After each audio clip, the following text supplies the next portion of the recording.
How's it going? This is every tool you need to replace the cylinder heads, DoD lifters, you name it, on a 5.3 Chevy. This is going to extend to a ton of years.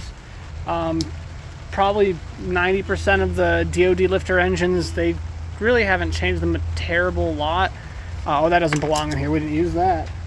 That would have been a lie.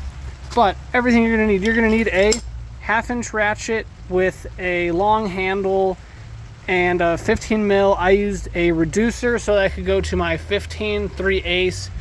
You're gonna need a 13 3/8. You're gonna need a, oh, I don't want that one next.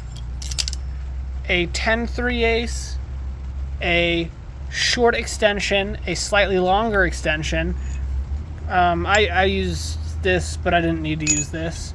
3/8 ratchet. You're going to have a pair of pliers. I like these because they got real nice teeth. You're going to have a screwdriver. You're going to have a 10 mil wrench. If this is ratcheting, you're going to be a lot happier, but not necessary. We didn't use that either. You're going to need a pick. You're going to need a 8 mil.